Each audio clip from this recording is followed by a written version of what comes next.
we go.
What the heck? Hey there. What you did? Where you going? I clicked the button. Oh, man. You got the right classroom. Come on in, take a seat beside me, my friend. Hey, look, here come T.A. Charlie. Let's see what he got to say. He says, I have a mouse malfunction. Anyway, now broadcasting from a remote location deep in the bowels of the LA wilderness, somewhere under the wood and metal of a nondescript building surrounded by schnauzers and model tanks, we once again bring you The Road to Concord with Professor Joe Bakanovic. Homeroom is on Rumble. You just go to Rumble and search channels for The Road to Concord. It's one word. When you find it, you go ahead and you click follow. It might mean you got to set up an account, but it's fast, it's easy, it's free. I did it. You can do it. For those of you who are technically challenged, we also are streaming to Facebook, Twitch, TwitX, whatever they're calling themselves today, and even YouTube. Believe it or not, we did not get a strike from the last show. I'm shocked and amazed. But anyway, then we'll see how today goes. Then you can catch the podcast after the show. It's uploaded to Podbean, iHeartRadio, and Spotify, and eventually BitChute if it works. Phones are on today. If you would like to call in and a regular class member, pop me an email and I'll think about it. You can go to the blog page. That's roadtoconcord.com. That's where you'll find all your show notes, study notes, and handouts for the class. Finally, you can email the professor at joe@theroadtoconcord.com. He's slow, but he eventually gets around to emailing you back. If you find our classes helpful, please click the thumbs up, like, follow, subscribe, and share it with those you think could benefit from it. Just warn them, Joe is an acquired taste. This show is listener sponsored, meaning we don't solicit business advertising. Wouldn't do us any good anyway. But that also makes it so we don't have to control the content we provide for you. With that said, we do ask for your participation on a value for value basis. If you find our show of value to you, then you provide an equivalent portion of your labor and treasure through the donate link on the Road to Concord blog page, show description on Rumble, and in the comments on the other streams. And thank you to all of you who do support this show. Hey, we all know T.A. Charlie isn't on there. Now, just stay seated and give it a chance. You'll soon realize we not might be the smartest, but we each independently form opinions based on reason and logic. We're free thinkers. Let's see what the Road to Concord with Professor Joe Bakanovic has on the lesson plan for today. All righty, folks. Good morning. Happy Monday. if you've seen the headlines today, we're going to be doing a show on the LA fires. We'll get to the politics, but in this first hour, I want to discuss what's going on here more than the news media's hit on some of it. This is actually a very, very complicated issue, these fires. There's nothing. I have a hard time calling them a natural disaster. They're not. What's going on in the LA basin right now? This is natural. This is the only reason it's a natural disaster is because we built ourselves in the way of annual fires. We put cities in the way of an area that normally burns. It's like when we're in a hurricane zone. It's a natural disaster. It's only a disaster because you built right on the beach, Jack. You know the hurricanes are part of the natural environment, the climate, the ecology, the geography. The same thing with California. Now, before we even really get going here, I want to share a few things with you real fast. This is just a quick map here. Let me do this so you can see it a little better. This red area here, that's Los Angeles County. Now, I don't know if you can see the screen, but right here where I've got my cursor, that's Orange County. Los Angeles County, very liberal. Orange County, very conservative. And so that you can keep up with kind of some of the names you hear in the news sometimes. This is another picture. This is Orange County, nowhere near as big as LA County, but you see Los Angeles up here to the left. But you see this area right here where it says Anaheim? I used to live there. I lived there for about 2.5 years because it's right outside this, off to the right here is a little place called El Toro. It's a Marine Corps base. But I used to live right there. And then you got Garden Grove, Westminster, Huntington Beach. But this area where I lived, that's where the Night Stalker was running around back in the 80s. So that's where that mass murderer was. And I was there when he was running around. And matter of fact, he killed somebody just down the street from us. And I was in a room with, there were 4 of us Marines sharing a apartment at the time. And all 4 of us, we just left the windows open. It was a 2-bedroom apartment complex. We left the windows open at night. Our weapons were on the dressers right near our beds. In some cases, the pistols were under our pillows. We were hoping he'd come try to get us because that wouldn't have gone the way he'd have planned. But didn't work out that way. Tustin right down here is another that's closer to where El Toro is. But this is the area I lived in right here. So I know a little bit about what we're going to be discussing today. I lived there for 2.5 years. And this problem that's going on right now, the fires, this is nothing new. It was entirely predictable. And many people have predicted it. So what we're going to do, you go to your homework today or your class notes, you're going to see that I've given you a pretty good list of things that you can wade through later if you want to. I don't know why these aren't. Okay, there were a couple good videos there. And then right here, Hammer Time, that's when we're going to get political. And we'll go through some of this. That'll probably be the second half of the show. So we're going to have to do a little high stepping today to get through the first half of this. But all of this is just for those of you who might be curious. We'll start here. This is, Wikipedia. It works for this purposes. It's just some general background information about Los Angeles. It's Los Angeles County, Southern California. It's huge. It's the second most populous city, metropolitan area in the United States. And the city sprawls across a coastal plain. And this is why I want you to understand this. We've got to get the geography in our head. A coastal plain situated between mountains in the Pacific Ocean. Those mountains are very important to us today. The much larger Los Angeles County, which encompasses the city, contains 90 other incorporated cities, including Beverly Hills, Pasadena, Long Beach. The county also encompasses 2 Channel Islands, Channel Island rather, and Santa Catalina, whatever, blah, blah, blah, blah, San Clemente, whatever. But it's more than 900 square miles. It contains desert and 75 miles of the seacoast, 75 square miles of seacoast. So as we come down here, at this point, let's just do this. Let's do some geography, okay? Just want to show you some pictures. I went and found some decent pictures for you, and I want to share them with you. So geography of this area. This is the general area we're talking about right here. And now up between Oxnard and Santa Clara, right there where you see the 5 highway sign in Malibu, that area right in there, that's the area that's pretty much burning right now, northwest of Los Angeles. But you got some fires up here northeast in that dark green area there. You got some fires up there too, and we'll get to that. This is Los Angeles County, and you can see that you've got that mountain range right there with the valleys that come between it. That's half of the problem here. Okay, that's one half of our problem. And this is what it looks like from a different perspective. And another picture of it. This is pretty much taken from over top of the center of Los Angeles City itself. And those mountain ranges. And there's the city. That's Los Angeles. And the fires are all to the top of this picture. And there's you a picture that shows you the Hollywood sign. So this is a little bit just to give you an idea of where we're at and what we're doing here, where we're going.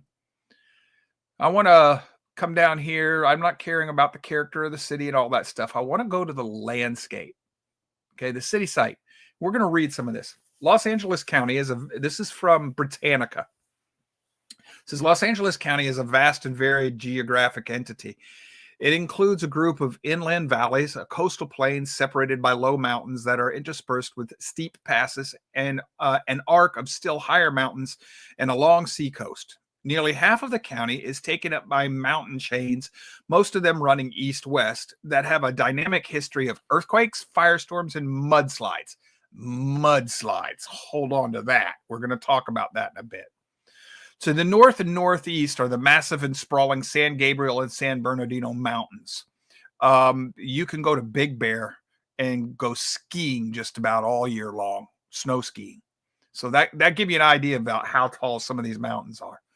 Stretching in front of them and more or less in parallel lines from the west to the east. Now, these mountains run east-west. That's important too, because that channels the air, the valley, the winds.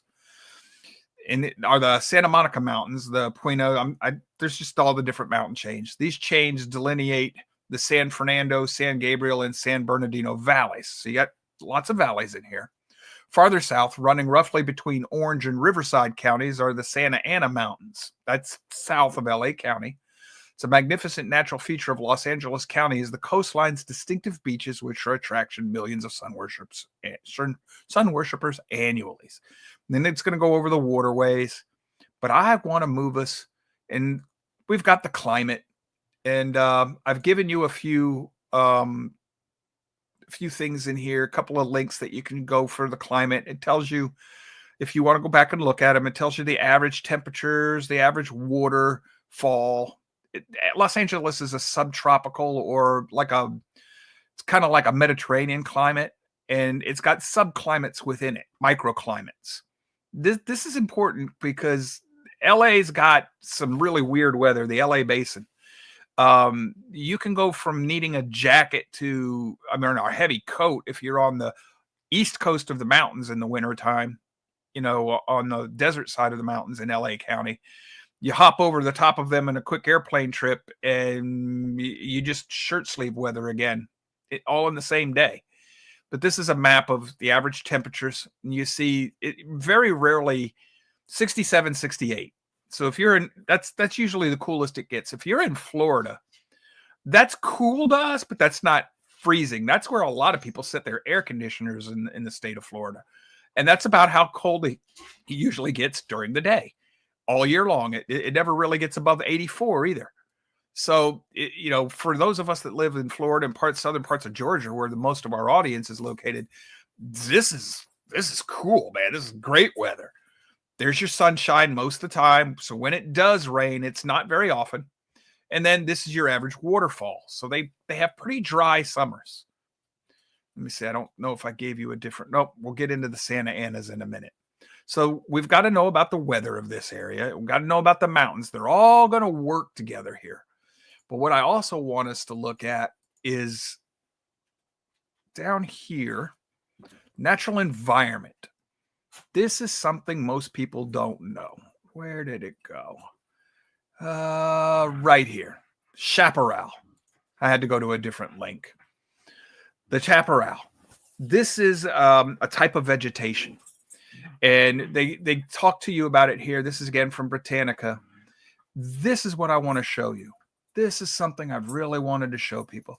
That's a bush. That's a type of bush. And it's got a really, it's like if you're in the southeast of the United States, a lot like holly, or, you know, the ivy, holly trees, whatever, that everybody puts, you know, around their houses.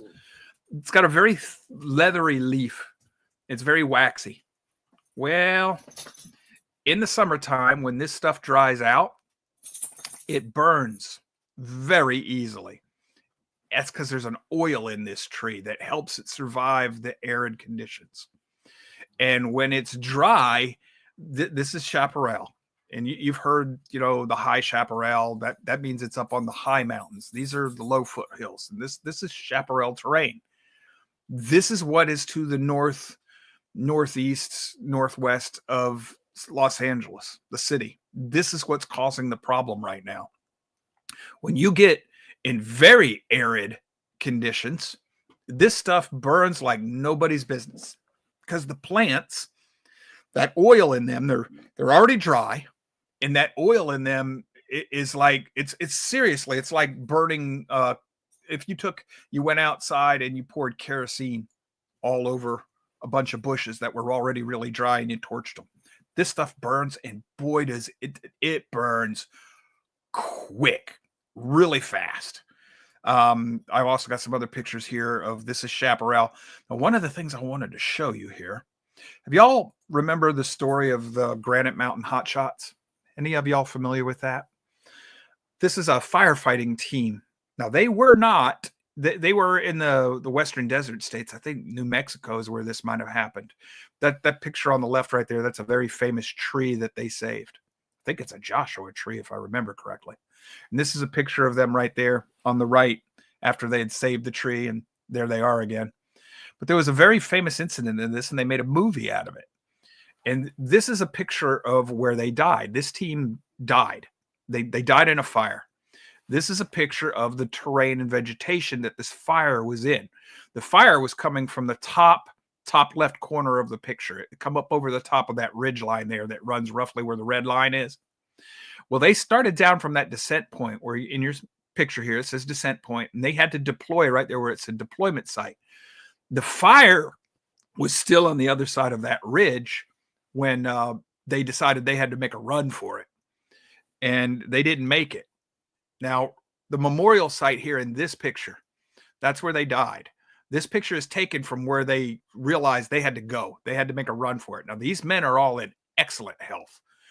If they had dropped their tools and ran, they could make pretty good, make pretty good time. Well, this only about a mile and a half to up there, the town of Yarnell. That was their safe spot. That's where that little building in that circle there, that's where they were going to try, and that was the designated area to go where the fire wouldn't burn them up. They didn't make it. The fire it overtook them. It ran. It was that fast. And the winds, if I remember right, were only 40, 45 mile an hour at the time. So why did I bring all that up?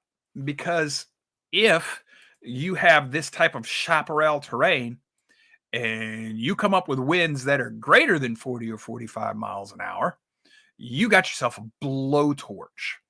Well, this is something that you have in California, not just the Southern California area, but it affects San Francisco too. Not as bad, but and these are called the Santa Anas, the Santa Ana winds. I've been there. These things, I like the name. They call them Diablo winds too, devil winds. If you've ever experienced them, they are very hot and they're very strong winds, and they can get dang near hurricane force. What'll happen here is you get this high pressure zone that'll sit over, like Nevada and Oregon, Utah area, right in there over the high desert.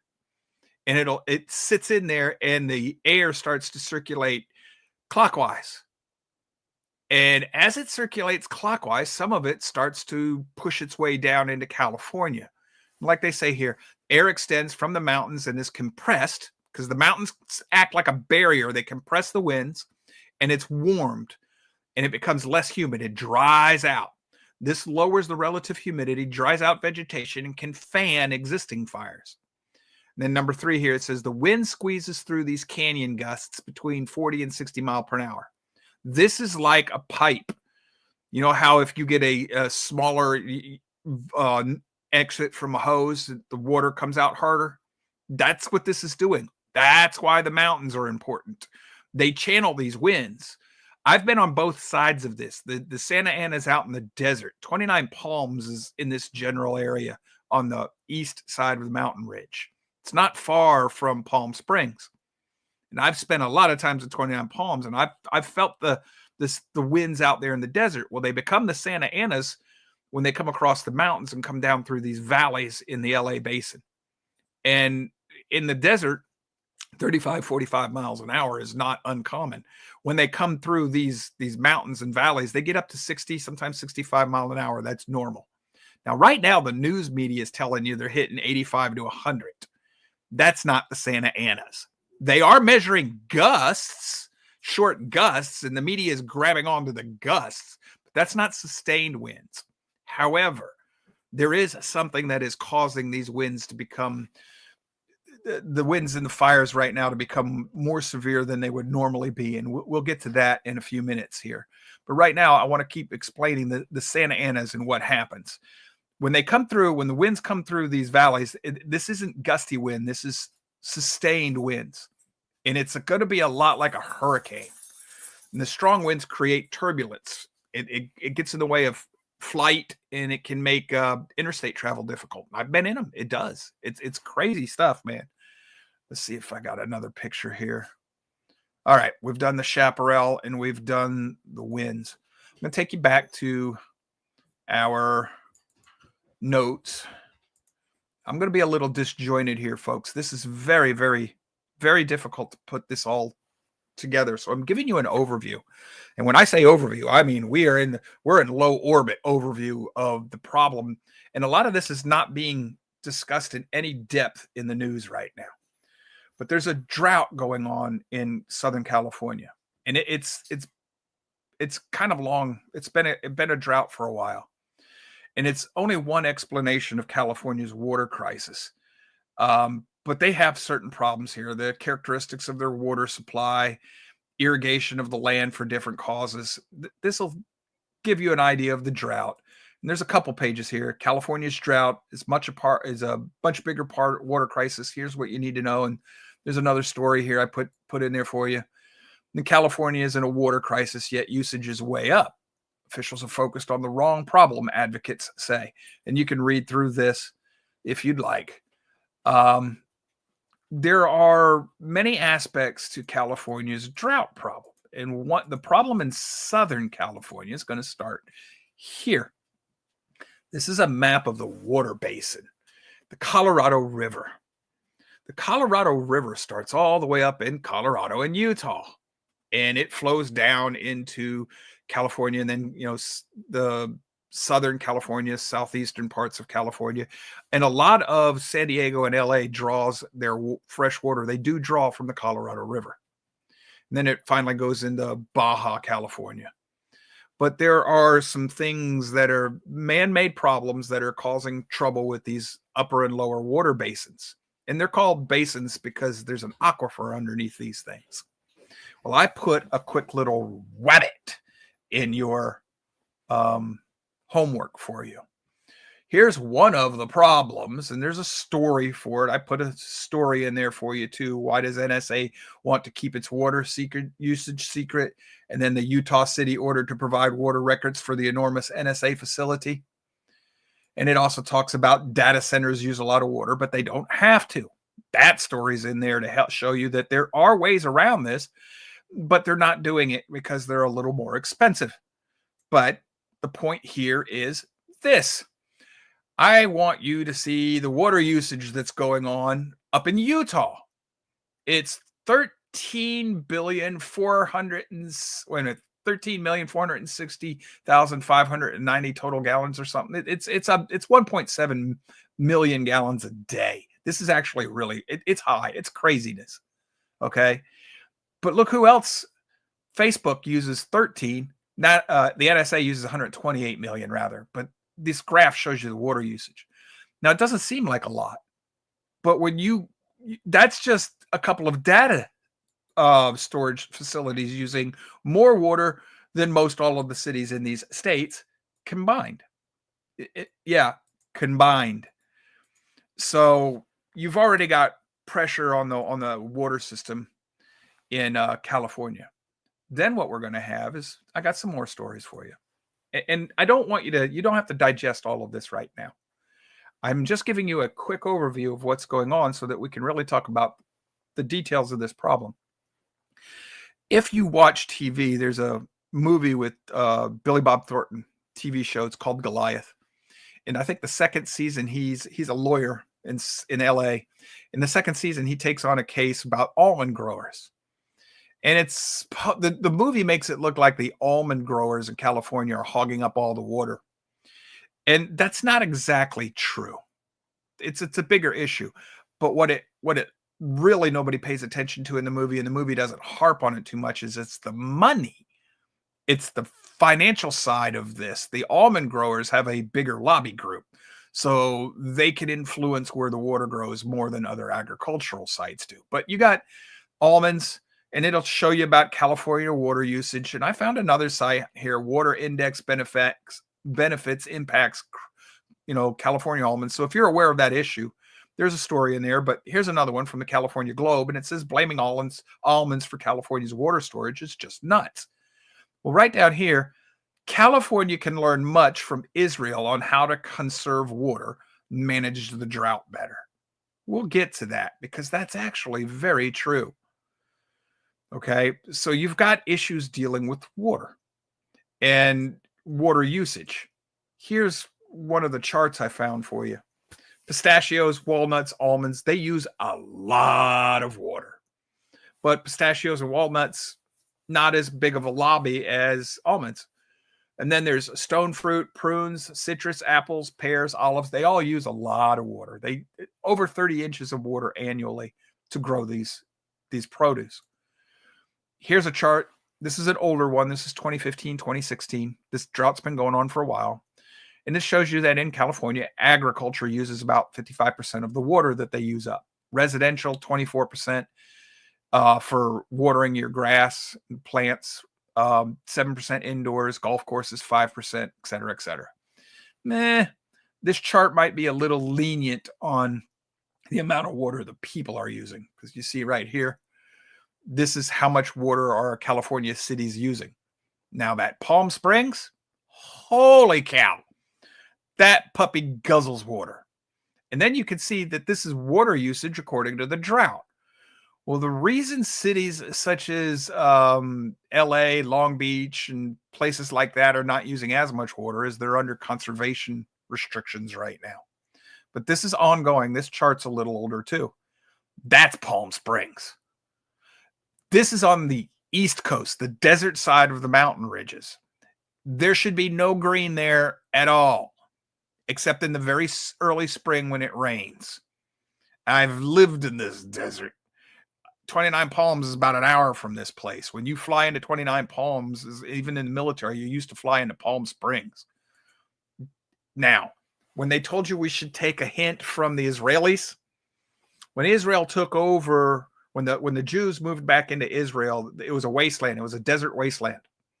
And there's reasons for that. We've talked about that in the past. But Israel has blossomed. It's green like it used to be. This is a desalination plant. They make fresh water from the ocean. California could be doing this, but they would rather spend the money on political agendas that have nothing to do with what government should be doing. This is something that private industry should actually be doing than selling the water. The problem is government won't let them do that either, because they don't want you to have to sell the water. Water's supposed to be free. You got a right to water, so government's going to manage it. Anything government manages is going to become a mess. And then even if you let private industries do this, they would turn it into a utility and govern it, in which case it would be a mess in California all over again. That's another desalination plant. This one is in Saudi Arabia. This one, I think, makes something like 14 million gallons of fresh water a day. I drank from the water that this place makes when I was in Desert Storm. Some of the water we got came from this facility right here. So California has things it could be doing to help alleviate the water problem, but they don't. I don't know. Then there's also the question of why can't they put these fires out? Well, not to mention the chaparral, the windblown fires, and everything else. Something else I want to show you that most people. Here's a story by the BBC, and it's going to go over a few things: the wind, the chaparral, the heat, and the drought. The homeowners are a part of the problem. There's so many of them fighting the fire, without all the assets you need. But right there, this is from Britannica, firestorms. Do y'all know what a firestorm is? A firestorm is when you get a fire that is so large and so hot, it feeds itself. It starts sucking the air in from the surrounding areas. And the flames can, if the fire is big enough, the flames can reach thousands of feet. In World War II, the British bombed, they got us to do it too. But Bomber Harrison, he was the guy in charge of the British bombing campaign against Germany in World War II. And he just hated the Germans, and he just wanted to punish them. So he went on a campaign to eliminate their cities. Well, he bombed the city of Dresden. It had been left alone because it was historic. It had no real military value, no strategic value. It was an old city. And at the time, a lot of German refugees had gathered in that city, so its population had swelled. And there was no reason to bomb it. But he firebombed it, and he destroyed it. We helped. The United States helped. But for 48 hours, we bombed that city. And we killed 50, 60,000 people in 2 days. We don't know. Because of all the refugees that had taken refuge there, we have no idea how many people they killed. But the fire was reported to have reached almost 5, 6, 7, 8,000 feet tall. The planes that were flying through it they would come back and reported it was just horrendous. The people who survived it said the winds were 70, 80 mile an hour, sucking in, and it was creating fire tornadoes. Well, LA sits in a basin, partial basin. If you get that basin hot enough, which these fires do, it starts to suck the air in. Well, if you've already got a 65 mile an hour wind and you put a 30 or 40 mile an hour intake on top of it, yeah, you're going to get up to 80 mile an hour sustained winds. But it's not the Santa Anas that are doing that. It's the fire that adds to it. And once you get a firestorm going, the only thing you can do is get the heck out of the way. You cannot fight them things. They will literally evaporate the water, the fireman's hose. The water will evaporate before it even gets to the fire. It gets that hot. And when you're wind blowing something, it's like being in a furnace. So they've got a huge problem because of the geography there. Now, one of the other problems, then the Santa Anas die down at night.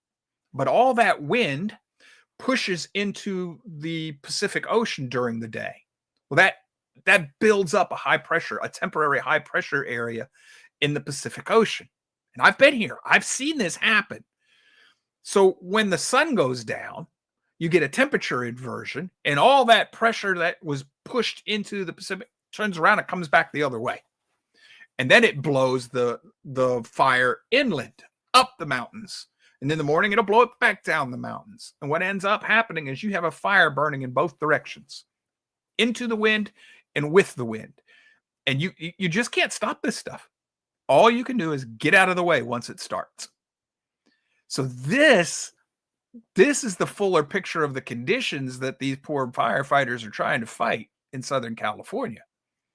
And this is what these folks are dealing with. Now, if you go to your homework, your show notes, you're going to find I put a couple of videos in here. These are excellent videos. These first two here, how California fire started. This is an engineering site that did this. So they give you the science behind these fires. And then this one here is how the hydrants failed. They give you the science too about how the hydrants work and why they failed. Partially not a political cause. Partially. The long and the short of this one is these hydrants don't always draw from the same source as your drinking water. Well, what I'm saying is they don't draw from the treated source, your water towers. And in this case, I don't think they do. They might, but in the case of LA and the LA basin, I think they draw from the same reservoirs. But there was a reservoir in the area, 1.7 million gallon reservoir that was empty. There was nothing in it. Okay, and it had been empty for a while, and they drew it down during the fire season. So it's like Mel Gibson said, when you start adding all the things up that we're going to discuss today, it gets very, very hard to say that this was not intentional. And I agree with him.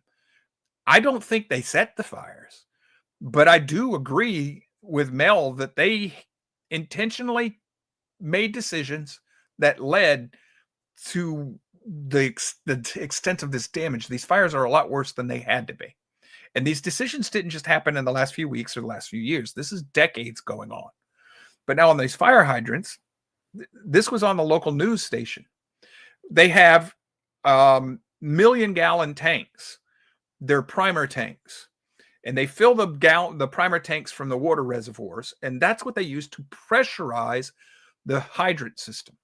These hydrants worked at first. When the fires first started, the hydrants were working. But as soon as the water in these 1 million gallon pressurization tanks draws down to a certain point, the pumps don't have enough water to pressurize the system. And the firefighters were apparently using the water at up to 4 times higher rate than what the system was designed to allow. Now, people tell you that the hydrant's only designed to fight 2 or 3 firehouses at a time. That's not true. This system was designed to fight city blocks on fire because it's LA, folks. But there was more than a couple city blocks on fire. It was the entire Palisades, and it was areas surrounding these houses, and it was other areas up north. So when they drew the million-gallon tanks down, there was still water available to fill the tanks, but the pumps that fill those tanks couldn't fill the tanks fast enough for the pressurization tanks to feed the hydrants. That's why the hydrants went dry.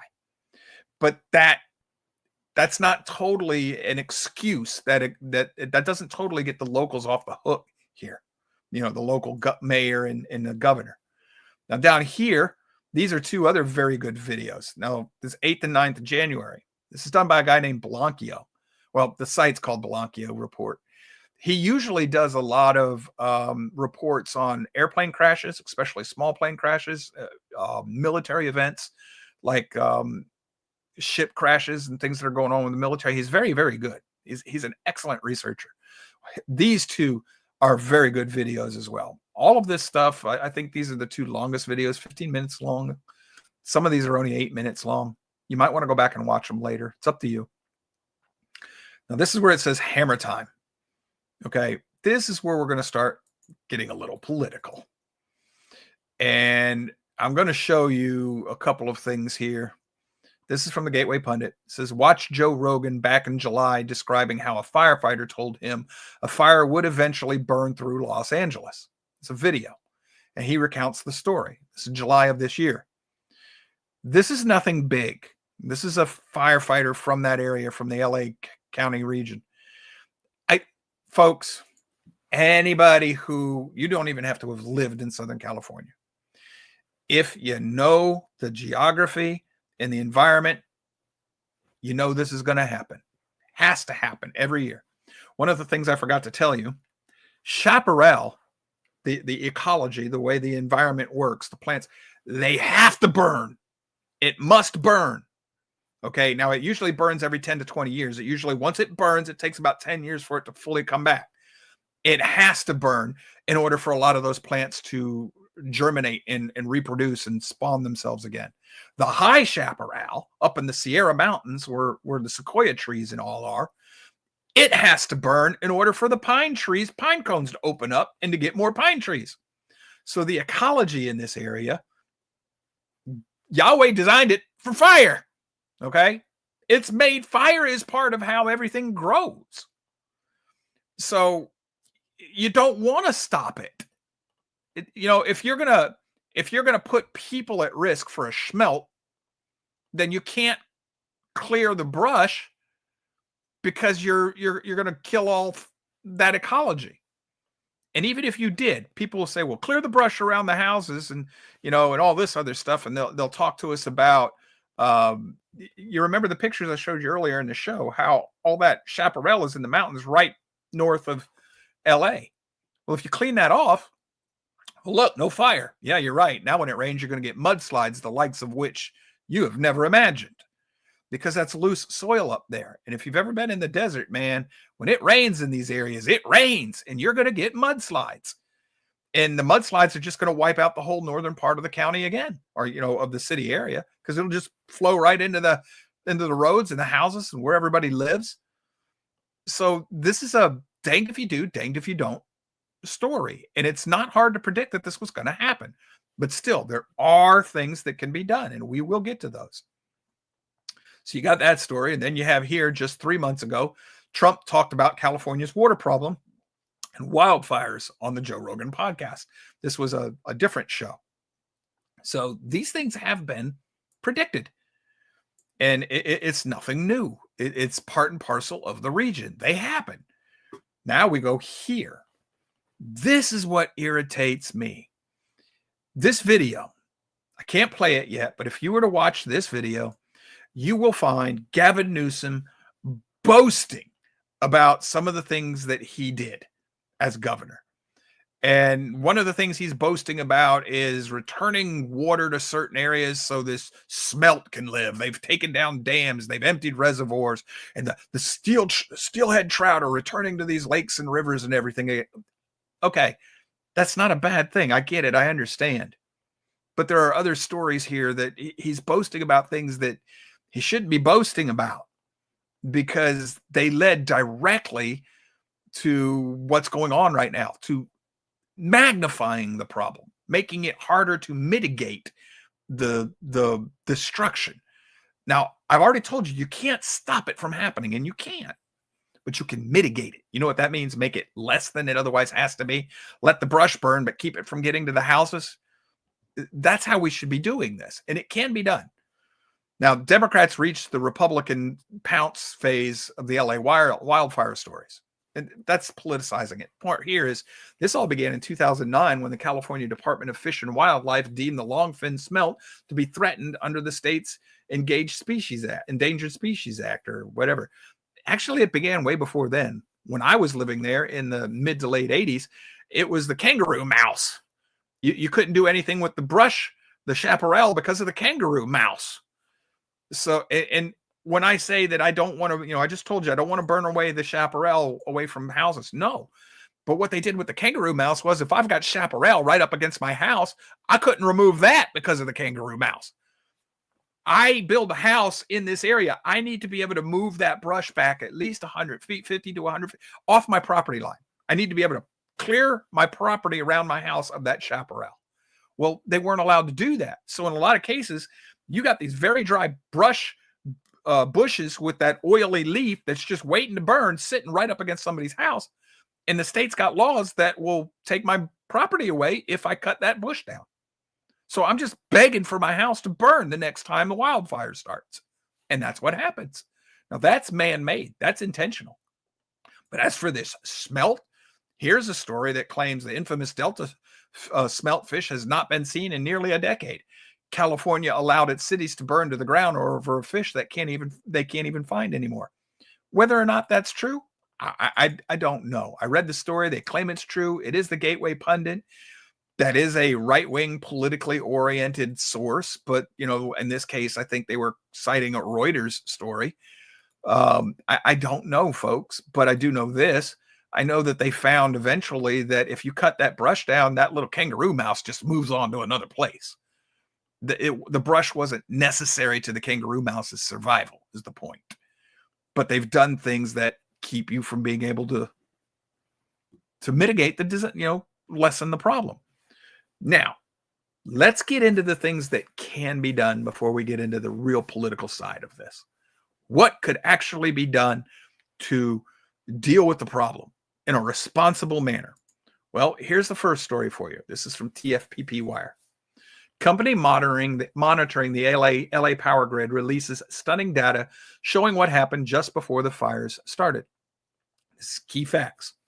Whisker Labs detected a sharp rise in grid faults across Los Angeles, especially near Eaton, Palisades, and Hearst fires. Company CEO Bob Marshall said that 63 faults appeared in the Palisades area shortly before the major blaze started.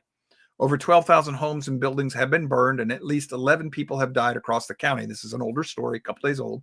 High Santa Ana winds swept the region, a condition that can lead to increased power line sparks. Investigators have not identified the exact cause of the wildfires. Now, what causes these sparks? When the winds blow, these old infrastructure, the power lines will sway back and forth, and they end up brushing up against each other or against their insulators, and they cause sparks. Excuse me.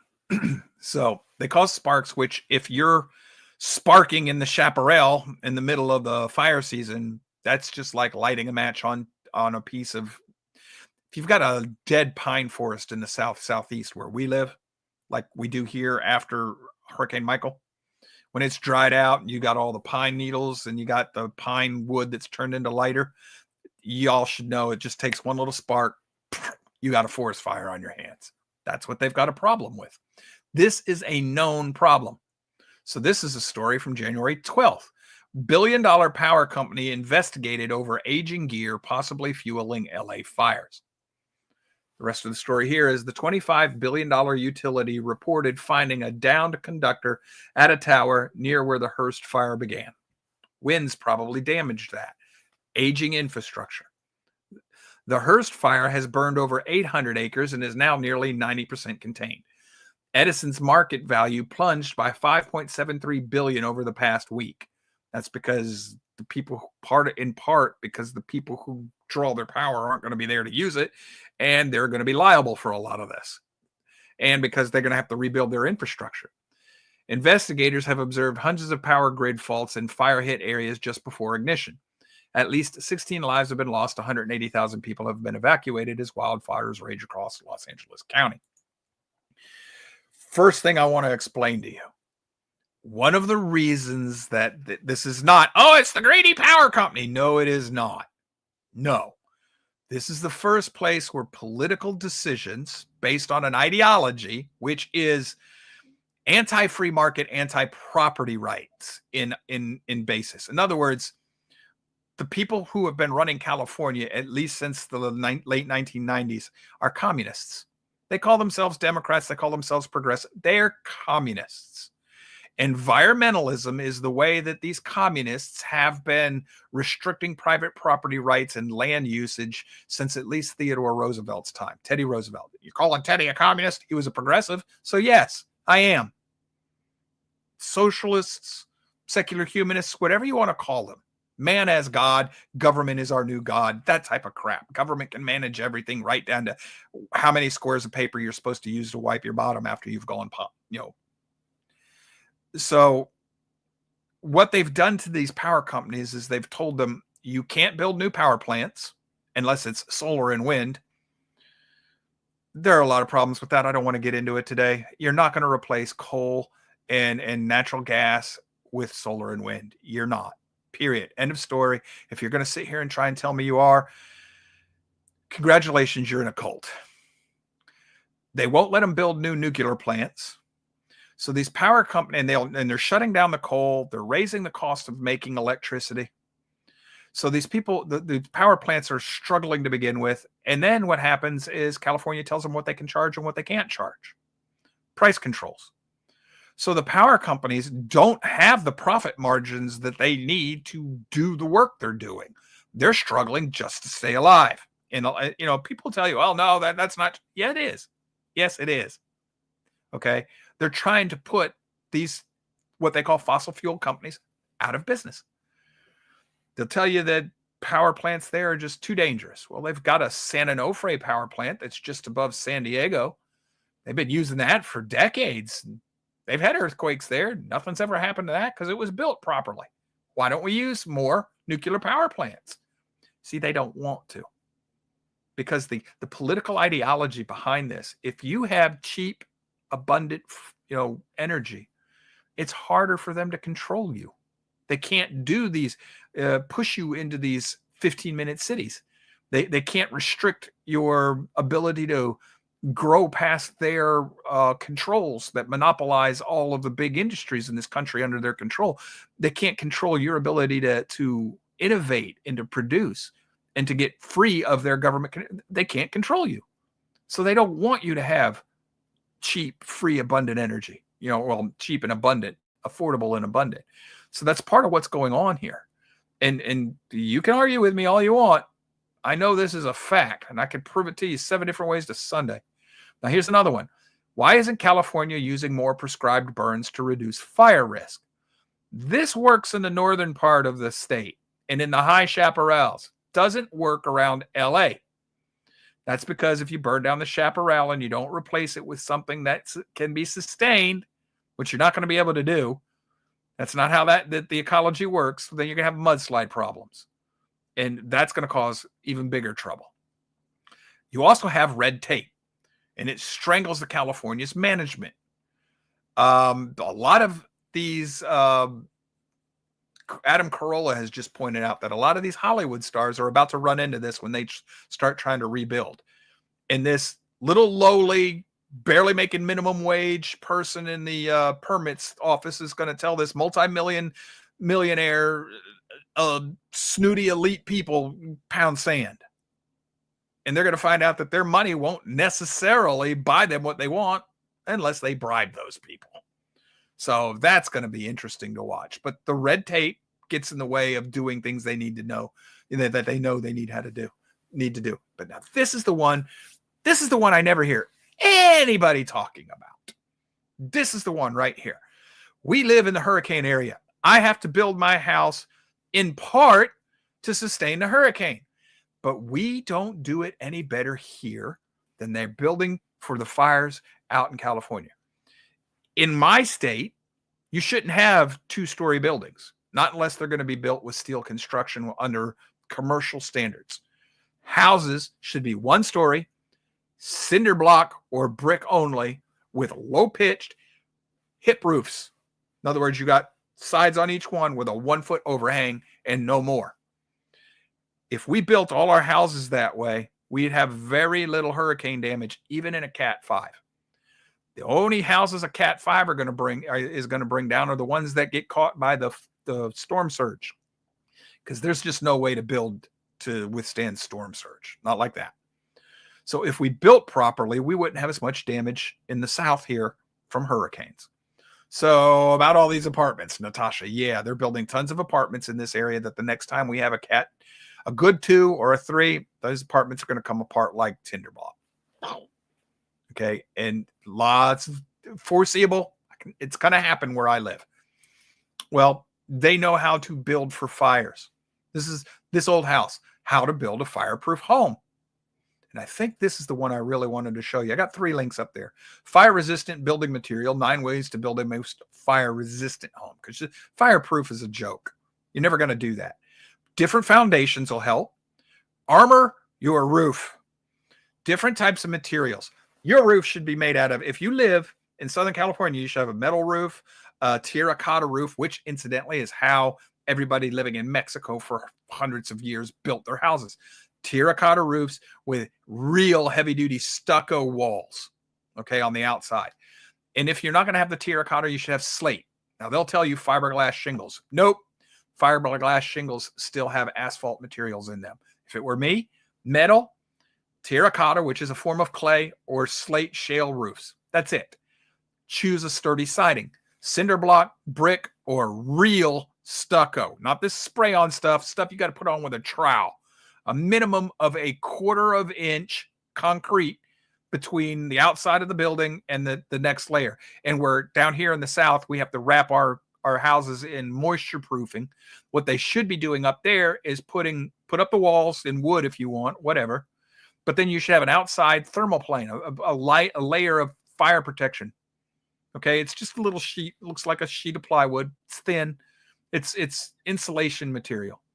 And what that does is if a fire comes up against your house and it heats up the outside brick or the outside stucco, it provides a thermal barrier between that and the wood inside your house, which makes it have to be a much hotter fire outside before the inside of your house will spontaneously combust. So you do this, and then you protect your windows. There's certain types of windows that you can buy and use that will help the heat from transferring right into your house. Consider the layout of your property. In other words, don't have a lot of this easy to burn vegetation up against your house. In other words, don't forget the backyard of your landscape, and the layout of your house should be orientated as best you can to account for blowing cinders when the fire starts. Water and power generation. If you can't afford it, put a power generator on your property. Have some sort of water system that sprinkles the roof of your house, like a water sprinkler. You turn it on and it mists the roof of your house when you're having these fires. Why do you want to do that? What's causing most of these fires to spread into the areas of the city is the embers are blown by the Santa Anas. They don't burn for long, a couple of minutes, but they're blown a long way by these 50, 60, 70 mile an hour winds, high coming off the mountain ridges, high into the air, and they fall on your roof. Or they fall into the vegetation right next to your house, and that catches your siding on fire. But most of these houses are catching fire because these things fall on their roof, and the asphalt roofs burn like nobody's business. Have you noticed the houses that haven't burnt? Pay attention to the roofs. Not all of them. If you have fiberglass shingled roof, in certain cases, if it's new enough and you don't catch a lot of embers, that will give you some protection in your house. But I've been watching the videos. Most of the houses I've seen that have survived where everybody burned around them, this is not, well, the roof had to be blue to protect from the lasers. Most of these roofs I've seen are either terracotta or metal on stucco buildings, stucco or brick buildings. The point is, there was nothing for the embers to catch and kindle. There was nothing to burn. There was no fuel for the blowing embers to burn. They don't build that way. They should. This is their fault. So yeah, well, Joe, a lot of these houses are older. Fine. If you've got an older house, you have to re-roof a house every now and then, right? Code should be upgraded. You have to re-roof your house with terracotta, slate, or metal. So if somebody pulls a permit, I've got to reside my old house. You've got to stucco it, or you got to put up something that's thermally protected. Brick it. Something else.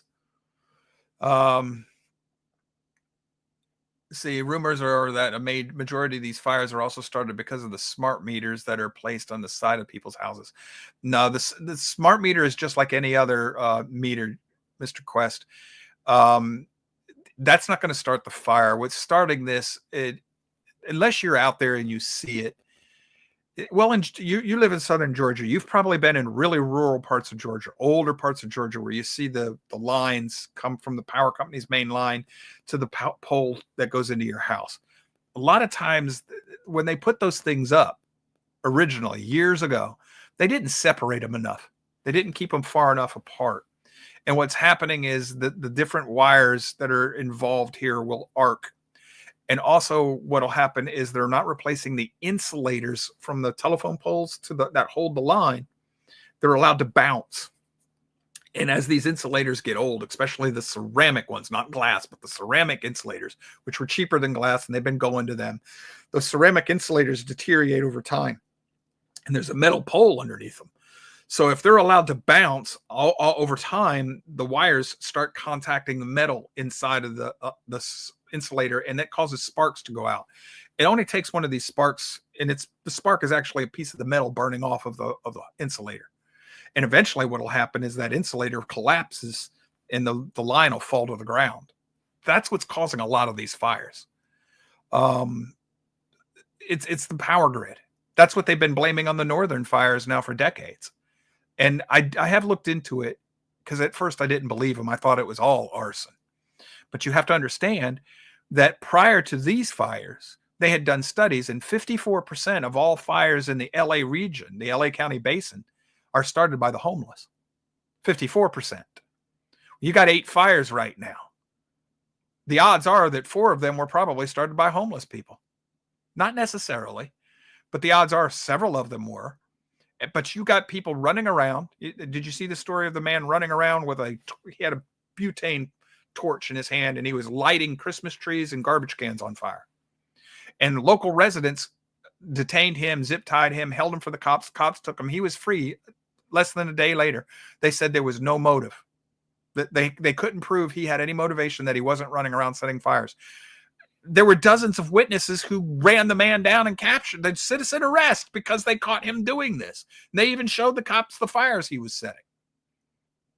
You've got absolute lunacy in charge of the LA County area in the politicians. And we'll get to that when we come back. But we got a comment on the board. Ray monolithic dome homes are fire, wind, and earthquake resistant. Yes, they are. There's just different ways to build this. Deltaros 1 says you can paint your metal roof blue to protect from lasers. I'm not going to get into the conspiracy stuff right now because I don't believe this is laser started. I don't believe that these fires were started to clear LA for the 15-minute cities. They're not going to do that to the rich. These fires started mostly because nature, it's the natural progression of things. The chaparral in that area has not burnt for decades. It was overgrown. It has to burn off. If there were no people living there, this fire would have started probably years ago. But it was guaranteed that it was going to happen. It was just a matter of time. The reason it's so bad is because we've done nothing to prepare for when that fire happened, to get ready for it.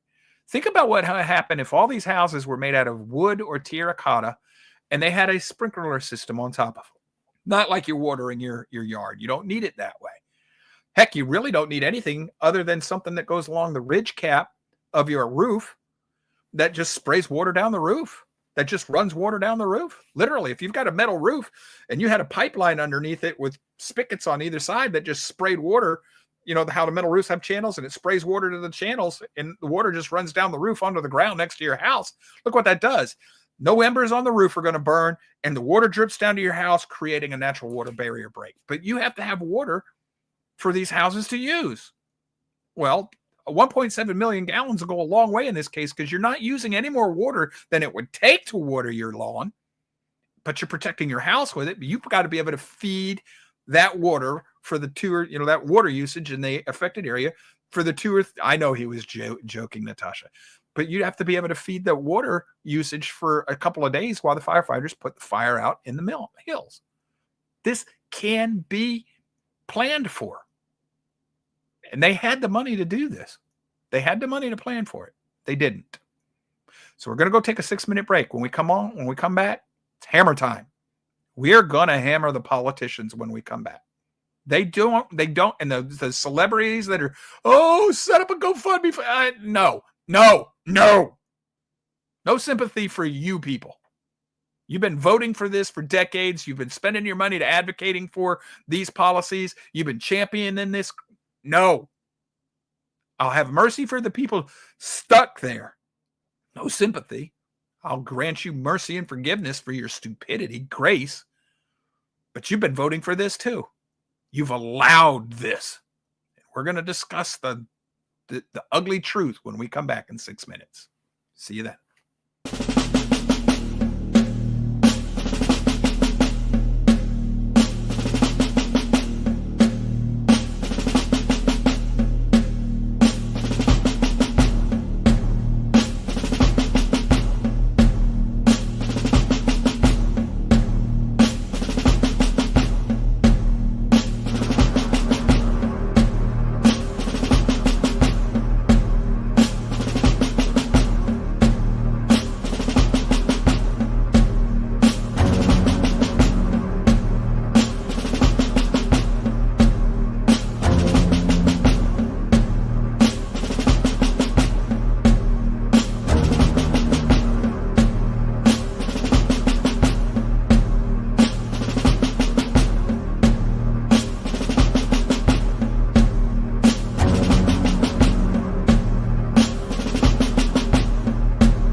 All right, we're back.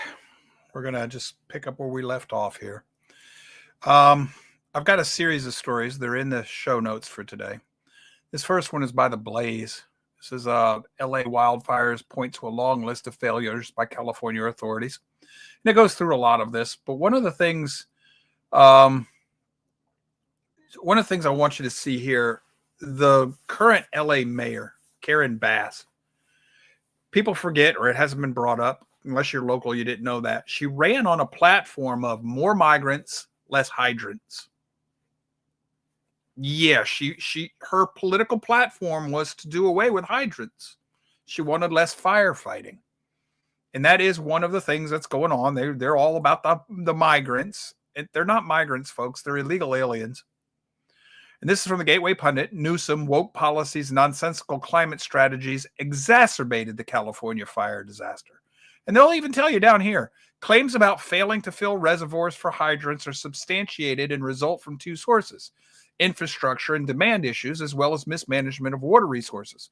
While there is no evidence that DEI initiatives hindered the response, Los Angeles Fire Chief Kristen Crowley has emphasized DEI as a priority and implied a focus on increasing diversity in hiring rather than hiring the best candidates. Now, notice what they said. DEI didn't hinder the response. In other words, people still showed up. Well, that's not going to be my question if I wanted to investigate diversity, equity, and inclusion and all that other stuff. DEI. What I want to know is, if I show up, okay, Charlie, you might want to watch me here. This might get ugly. Which one do you want? Do you want the guys that show up 5 minutes after you call them, but it sucks. They're white guys. They're big. They're burly. They're all in shape. They can do the job. They get on it. They put the fire out. Or do you want the people that are there 1 minute later, but they all look Curly, Manny, Mo, and Jack, and they act just like them too? Which ones you want? The 1 minute that Manny, Mo, and Jack, or the 5 minute guys who have the fire out in 10 minutes after they get there? Yeah. I've seen this in action in the military. It's not the response. That's not the speed of the response. It's who shows up and how good are they.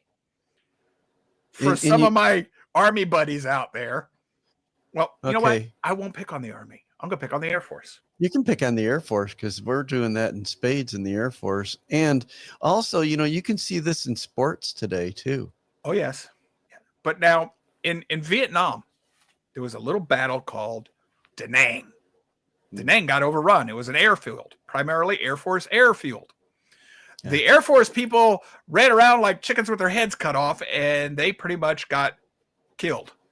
Yeah. The Marines that were guarding the perimeter stayed in their holes, fought the incursion off, then went and cleaned up the people that got through the lines.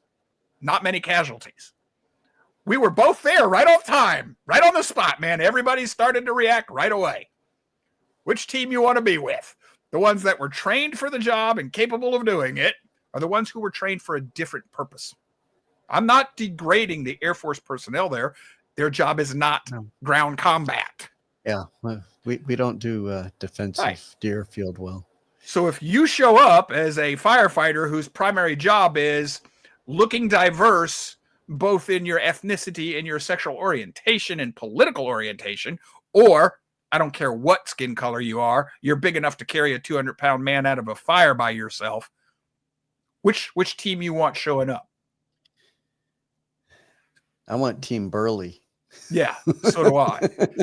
So, and folks, well, Joe, you're a sexist. Have you ever watched any of these videos, Charlie? Have you ever got on YouTube and watched the videos of the car chases, the cops' cameras? Yeah. I love it when there are 3 female officers to subdue 1 male suspect. And then I'll see the big old fat good old boy, one guy, the male suspect gets ruly, and big old fat good old boy still manages to put him on his butt. Yeah, he's big, he's fat, he's a donut eater, but he was still able to handle his suspect all by himself, but it took 3 female officers to do the same thing. Team Burley. It's not that I'm sexist. I have seen several women in the world that could handle that. Well, yeah. That actress that played Vasquez in the movie Aliens, I got to meet her shortly after that movie came out when I was in the Marine Corps. At that time, dude, you better be careful. That woman was buff at that point. She was strong, and it wasn't all show muscle. That girl was strong. She could have held her own in a fight. Mhm. Ronda Rousey, the MMA fighter, she can handle her own, but even she'll tell you she doesn't want to fight a man. Why would Ronda Rousey tell you she doesn't want to have to fight a man of equal size? Because she's got a few things still ticking up here. Okay, I didn't go too crazy on you there, Charlie. You didn't have to deal with me. Yeah, I didn't have to even hit the mute button. I was hovering. All right. Wayne Root, wildfire alone didn't destroy Los Angeles. How the dumb radical left's 6 favorite obsessions made the fire unstoppable. Now, I've already told you they contributed to it. And this does make it unstoppable, but that fire was going to happen. I am not going to blame the fire on anybody politically. I am going to blame the extent of the damage and loss of life on political policy. The fire did not have to be as bad as it has been. Just like hurricane damage doesn't have to be as bad as it is. We can do things about it. We don't want to. So he says woke DEI, climate extremism, homelessness, vaccines, open borders, and Ukraine. Now you think I'm kidding. You think he's kidding. Hold on. Here's a story. Gavin Newsom slashed state fire budget over $100 million just months before the deadly South Carolina wildfires. That's a policy choice.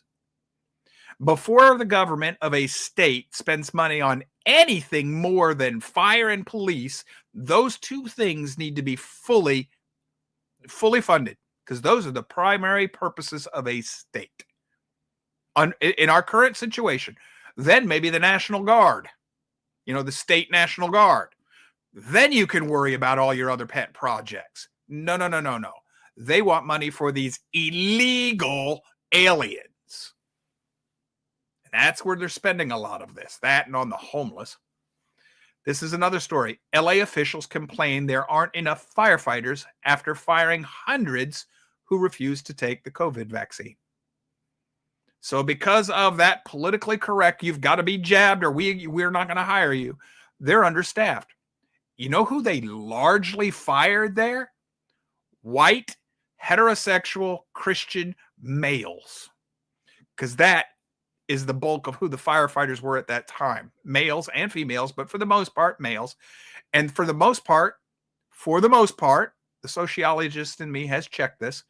The people who didn't get jabbed were white, heterosexual, Christian Protestants. That's the bulk of the group that didn't get. I think I might see a correlation there. People who trusted God more than the holy science. See, I don't have an echo button, so I got to do it myself. Next story. LA Democrat Mayor Karen Bass slashed fire department funding by $17.6 million. Tweets about the fires from Africa as hydrants run dry and the city burns. She was using taxpayer money from the city of Los Angeles to go watch some African president get inaugurated, person she didn't even know. And she left knowing that there were National Weather Bureau warnings about the Santa Anas that she had about high fire risk before she left. She left knowing that there's a problem. Leaked memo exposes incompetent LA Mayor Karen Bass $49 million fire department budget cut demand just 1 week before the wildfire erupted. Plans would have shut down 16 fire stations. Remember, more illegal aliens, less hydrants. That was her platform, so she's delivering on her promise. So if you voted for her, you got what you wanted. Shut up. All those lefties voted for her. Shut up. Don't ask the country to pay for your losses. We don't owe you. This is not a natural disaster and an act of God. This was, by and large, man-made. It could have not been prevented, mitigated. It could have been mitigated. It says that you can't make this part up. Los Angeles County Fire Department donates surplus equipment to Ukraine to aid first responders alongside Biden's USAID, which funded 16 Ukrainian fire departments. if you're cutting the budget, where's the surplus coming from? This, I bet you any money, if we really looked into this, they gave away equipment that should have been kept. Now, this might not have anything to do with these fires. Might have been something that nothing at all. That's not the point. The point is the attitude. The attitude about all of this. Interesting. I don't see Ukraine sending us help from Natasha on the board. No, but Africa did. Africa has sent, they flew into Canada and they're coming down by caravan. Mexico, Governor Newsom has refused help from New York City. Hell, here's the next story. LA mayor refuses help from New York firefighters, but Mexico fire crews more than welcome. Newsom asked the Mexicans to help. The mayor refused the help from the New York firefighters. I found out why. Because there's 60 fire engines that they sent, or at least it may not have been the New York firefighters. It might have been even more firefighters that came to help. But the 60 fire engines that were sent don't meet California's smog control emissions, so they weren't allowed to come in and fight the fire. Yoo-hoo! Lightning! Have you noticed how much smoke is in the air around the LA County Basin right now? I don't think those fire trucks are going to make a rat's bit of difference in the grand scheme of things, but they might actually help save a house or two. This is the attitude responsible for the extent of the destruction and the loss of life. They are responsible for how bad it has been, directly responsible. No, the fire could not have been prevented. That's a fact of the geography, geology, and climate. Yes, it could have been mitigated. Yes, it could have. By the way, you got to remember the Santa Anas make it very difficult for helicopters to fly in that wind. You know those yellow airplanes you see dumping the water? They're CL-415s. If you got a good pilot, they can fly in high winds. It's dangerous, but they can do it. In 2023, Los Angeles created the DEI Bureau and promoted Black lesbian to weed out, quote, bigoted firefighters on the force. Bigoted probably being defined as white. Remember, this is the group of people, this is the mentality that tells us if you're white, you're a racist. You can't help it. You're born that way. But even if you are not, you put somebody in there whose job is to weed out bigoted, where's the rule of law here? Where's the due process? And you're accusing somebody of being a racist. The black lesbian's probably the racist. The fact that you have to call her a black lesbian tells you there's an ideological problem right there. And I'm not going to pull punches on this, folks. I'm tired of it. We have allowed it for too long. Time to push back. Los Angeles fire chief is a DEI lesbian who wants more women and LGBTQ firefighters. Results are catastrophic wildfires in LA.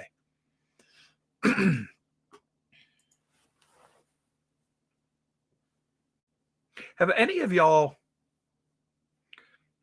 the Village people are from a different generation. They could have handled this. And I'm not telling you there are not gay men who are macho.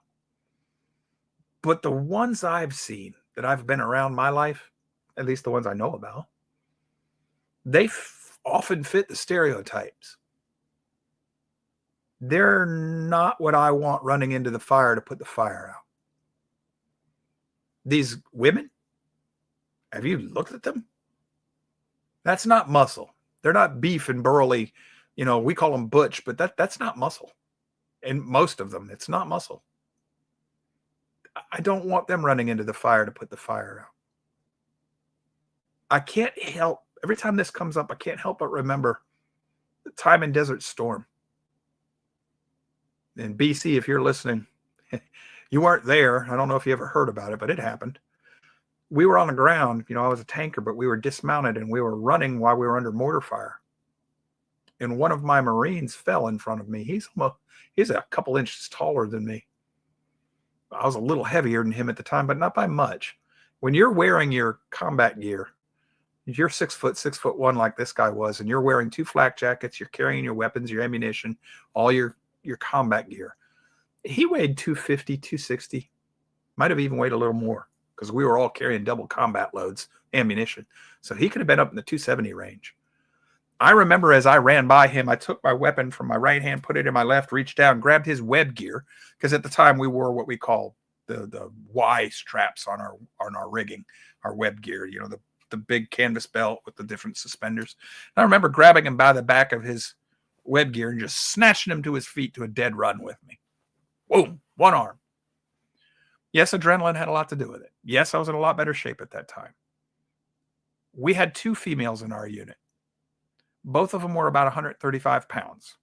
If they had snatched on him at that speed, no matter how much adrenaline they had going, the laws of physics tell me she'd have stopped dead in her tracks because he was heavier than her. So his inertia would have stopped her. The only reason I was able to yank him up off his feet is because I weighed about as much as he did. I was shorter, but I was stouter. So my momentum overcame his, and we were able to do the job. I got him up on his feet, and we were running again. We jumped into a crater, took cover. These people who are fighting these fires are not physically qualified to do the job in a lot of cases. If you follow the stories that have tried to warn us about this, they lower the standards for them so that the females can get through. I've watched some of these firefighters in the videos. I've seen females that probably don't weigh 110, 115 pounds. I've seen them, female firefighters. You know what happens to her if I turn her loose on a hose by herself? A 2-inch, 3-inch line, and I energize it and she turns it on. She goes flying. I know, I've been on the end of those hoses. A grown man, he'd better be up around 200 pounds to hold a 2-inch line under full pressure down. 3-inch line, you're not doing it by yourself. That's why there's usually 2 or 3 of them to control these lines. I'm not saying there's anything wrong with being female. I'm not a sexist like people accuse me. There are men that cannot do this job. I had a Marine work for me. He was a Filipino. You know, he didn't weigh $135 soaking wet. He couldn't hold that fire hose. That's why he never used it by himself. We used a fire hose to clean the tanks off when they came in from the field. I know what these things do. I've seen one get loose from the people that were in charge of it. That was dangerous, man, because there's a 5, 6 pound, 7 pound brass fire hose on the nozzle on the end of this thing, and it's whipping around. It'll kill you. It's just a physical limitation of the job that a lot of these people do not meet, and it's been given to them for political agenda purposes. Coming on the board from Natasha, are there really that many women and LGBT people who want to be firefighters? I don't know. There are a lot of them that want the pay and the benefits and the retirement. And it's not that, that doesn't matter. If you've got one of them on a crew, and that's the one person that finds you in the house that has to run back and get help, are you still alive when they come back to get you? This is a merit-based thing. It's like in the military. You don't have a right to be in the military. You don't. And if you're not qualified for the job, you don't belong there. That's all there is to it. This is a political agenda that puts people's lives in danger, property in danger. Resurfaced video of the fire department assistant chief inspires outrage after devastating wildfires in Los Angeles. Why did it inspire outrage? The assistant chief said that fire victims are comforted by seeing first responders who look like them. I don't care if you are a green Martian with 2 heads and 3 ears and 16 eyeballs. If I need you to help me put out my fire in my house when it's on fire, come on. If you're qualified, bring it. I don't care. This is the attitude at the highest levels of the LA Fire Department, the LA County Fire Department. They're more worried about what you look like, your sexuality, your political agenda, than they are about whether or not you can do the job or even want to do the job. There are people that get into these agencies that don't want to do the job. They're just there to skate, to soak up money, benefits. Pacific Palisades Reservoir found empty offline during firestorm catastrophe. 117 million gallons could have saved the day. Well, no. It wouldn't have saved the day. It would have helped. A I've already told you, I'm not gonna place blame where it doesn't belong. Could have helped. Now, like with the fire hydrants. Oh, I'm sorry. I didn't put the story up for you. Like with the fire hydrants. Okay, so you set a fire hydrant system up that has to charge the 1 million gallon tanks. And you've got this reservoir. Let's say you got 117 million gallons. But if I have, let's say, 30 city blocks burning, I'm not going to be able to keep the pressure up. Okay. You know you've got areas of your city or your county that lie right close to the chaparral in the mountains, that right where the Santa Anas are going to come through. Why don't you you don't need necessarily more holding tanks. That's not going to necessarily be what you need. You don't need another reservoir. Why didn't you put 1 or 2 more pressurizing pumps to fill the pressurizing tank? Something that will fill that million gallon tank faster. Why didn't you do that? That's something that could have easily been foresaw and done. And it's actually economical. It's not that expensive. And by the way, these are the same type of pumps, and these type of pumps or things similar to them. New Orleans has them. New Orleans will flood every time the whole city would flood every time there's more than 2 inches of rain. If it weren't for the pumps that the city has that pumps, the city's below sea level. If it weren't for the levees and the pumps, and that's why Katrina was so bad. The money that had been given to the locals in New Orleans, and I know my mama's from New Orleans. I got family there. The money that had been given for decades to the state and city, the state of Louisiana and city of New Orleans, was embezzled. It was corruption. It was spent other places. Instead of strengthening the levees like it was supposed to be, it was used for other purposes, political projects. And instead of making the pump system better, they used it for welfare and to make themselves rich and contracts with their buddies and payola. It's all about payola so you can stay in office. It's corruption. Stop electing corrupt politicians. Get another folks, we need another political party. We need one other than the uniparty. We need to run real politicians. Well, statesmen, stateswomen, people who want to serve the people, not themselves. It's corruption that causes these things to be worse than they have to be. Now we've got something else that's going to be a problem. Have y'all heard about this, right? State Farm canceled hundreds of Pacific Palisades homeowners policies before the devastating wildfire strikes. Now, people claim that flood policies were canceled in the Carolinas right before that storm. I don't know. I haven't looked into that.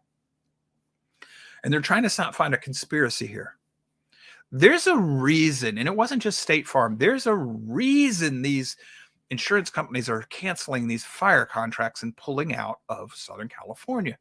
It's the same reason that homeowners insurance companies are pulling out of the state of Florida. Because if they're going to do business in the state, they have to do business according to the state laws. Well, what's happening in Florida, it's just so many hurricanes, it's getting too expensive. Nobody's told the insurance companies how much they can and can't charge in Florida. You can buy policies. They're extremely expensive. What Florida should be doing is when there's a hurricane and we wipe out our houses on the beach side of the frontal roads, you shouldn't be allowed to buy that. We should just, now that you don't have a house there, I'm sorry, it does suck. Your insurance company will pay you. The state should now buy the land, and nothing should be allowed to be built on that side of the water again. And we should start setting buildings back away from the coast, like we should have always been doing. And then we should mandate that everything that's built within a half a mile of the coast has to be built to withstand the hurricane. I know that helps the insurance company. It also helps us. And in certain regions, we should be telling them you got to put underground utilities in. What they should have been doing in California, they haven't been doing. We've already covered this. So the insurance companies in California, they're not allowed to raise their rates to cover the cost. In Florida, they are. So some of these insurance companies are staying. They're charging massive amounts of money for their policies, but they're staying. In California, they're pulling out because they're mandated to lose money. And then California starts this thing, this state-run insurance, where if you can't afford a policy from State Farm, you can buy it from the state, and it's a lot cheaper. But you know how the state funds it? They fine State Farm, take the money from the insurance companies. So the insurance companies are danged if they do and danged if they don't. So they pull out. Now, how do these geniuses in these progressive governments respond to this? What do they do instead? Oh, folks, you're going to love this one. California imposes a 1-year insurance cancellation freeze in areas ravaged by wildfires. So the insurance companies can't cancel you now. Now they have to keep the policy at the price they've been selling it to you for, with the full expectation that you're probably going to have to pay out on that policy. That's a guaranteed way of going out of business. Has anybody read Atlas Shrugged? This is how communists destroy. This is all they can think of. It's the insurance company's fault. No, it isn't. It's yours. Let them raise their rates. Well, then nobody can afford insurance. Then do something to make it where the risk to your house is not as great, so the insurance rates will come down. Oh, well, then I can't feed the homeless migrants that are coming. No, they're illegal aliens, and you're not giving them any money anyhow. You're subsidizing your buddies who give you money to get reelected, and you're calling it service to the indigenous, the homeless or whatever, or to the migrants. I'm tired of this. They're illegal aliens and homeless vagabonds. And how did they get homeless? Well, the economy, Joe, it's against the... Yeah, a lot of them in California, yes. But a lot of them, no. The ones who are actually homeless and a problem, thank you, Jimmy freaking He's an Angel Carter. The one who deregulated the mental health institutions in this country and put them to an end. Oh, bleeding heart Jimmy, he was a great man. Yeah, that's why you got all of the mentally ill on your streets now. Him in the 1970s. Yes, it was him that he didn't initiate it all. No, but he signed the laws. And it should have been a state thing, not a federal government thing. And I've come to find out that's thank you, Abraham freaking Lincoln, which I now firmly believe is a worse president than Woodrow freaking Wilson. So we got all of these things going on. They're making it worse. None of this is going to help. None of this is going to help. It is political. And I'm going to show you a story in just a second that, well, if you can read the stitches on a tortoise shell as he goes by, Rush Limbaugh could read the stitches on a fastball. If you can read the lines on a tortoise shell as it goes by, you'll be able to understand that this is political. Here's your story. Come on, up you go. Joe Biden's FEMA forces 2,000 Hurricane Helene survivors into major snowstorm and freezing temperatures. Team Trump's responds with fire. And at the same time, they're forcing them out of their housing into the cold, this Arctic blizzard. They're giving, and they were only given $750 a person. They're giving $25,000 a person to everybody that's affected by these fires in LA, even the millionaires. That's political, folks. That is straight up politically motivated. And remember, we didn't have any more money for these people in Hurricane Helene. But now all of a sudden we got billions for the people in LA. How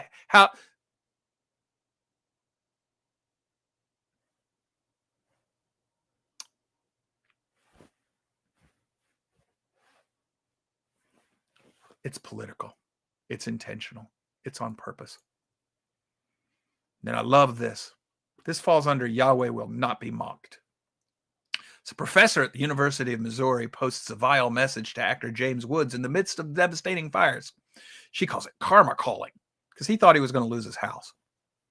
And he was crying over this. And James Woods, for those of you who don't know, he's a conservative actor. And by everything I understand, he calls himself a Christian. He's a believer. So she's like, ha, ha, ha. Because you're not going to give in to progressives and let us run everything without any opposition and shut your mouth, you conservative hating, white, racist, bigoted, homophobic, blah, blah, blah. This is karma coming to get you. Well, I love the fact that his house didn't burn down, but all the liberal actors and actresses' houses around him did. Now, those who do not have eyes to see or ears to hear may not get this, but I'm wondering, who protected Mr. Wood's house? Was it just a fluke of fate, a coincidence? Or was the hand of Yahweh on it, hand of God? I have to wonder. I would wonder too, did he do any of these measures that you're talking about? From what he said, no. Mitigating and such? No? From what I was able to understand, no. But I know I live in Florida and I use the three pigs principle of house buying. I have a Bricks. brick home.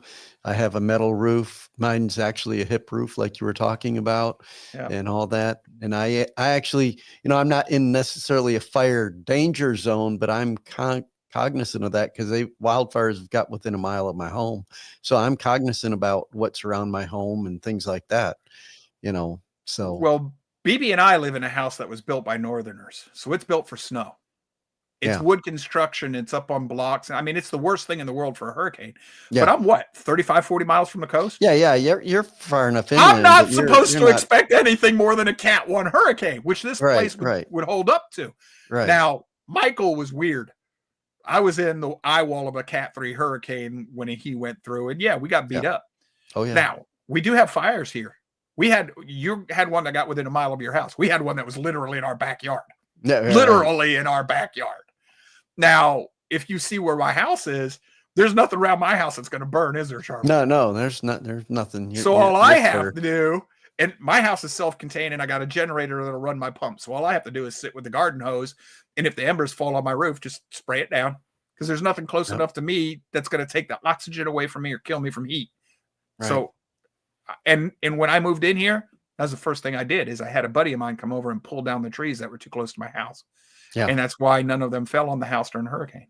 That's what we did here. As soon as we moved in, we had an arborist come in and check all our trees and clean them up and all that stuff. I put a 50-foot break around my house.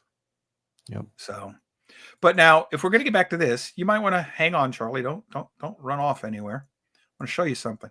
So maybe it wasn't James Woods. What about this? Insanely powerful. Holocaust survivors menorah survives the LA fires. Yeah, that, and there was also a Jewish synagogue that survived the fire. The fire got to like just across the road, but the synagogue was untouched. If you read the story, they give you the impression the only thing this man said they could save, the only thing that was not ruined in his house was that menorah. Now, if you read the story, they give you the impression that firefighters said, well, just something in the house fell down on it and protected it from the heat. I don't know for sure, but I'd be willing to bet you that menorah is made out of silver. Silver would have melted. Likely. Silver would have melted no matter what fell down on it. The heat of that fire would have melted the silver. And yet, the menorah survived. And then I got this story for you. This is from Not the Bee. In Genesis, God commands mankind to have dominion over nature. The Los Angeles fires are what happens when they do the opposite. So, well, they were trying to protect the smelt in the field mouse. You can do that in a different way. God commanded man first, then creation. So you subdue creation in a way that serves man. We can take care of the wildlife that lives both in the water and in these chaparral brush areas in a way that also protects man and man's interests. It's more expensive, especially on government. So why don't they do it? Costs too much, Joe. No, it doesn't. It's because they won't be able to spend the money in a way that benefits them as opposed to actually doing their job. Yep. Follow the money. Yes. Yep. And the power. Gets me to this. Southern California Pastor Jack Hibbs torches California Democrat leadership in a fiery sermon. We're going to read this. I love this. I have a bomb to drop right now. We have watched the absolute exposure of the most incompetent ... Nobody can hide him from this. Nobody can hide him from this. There's no excuse. This is the wealthiest state in the country.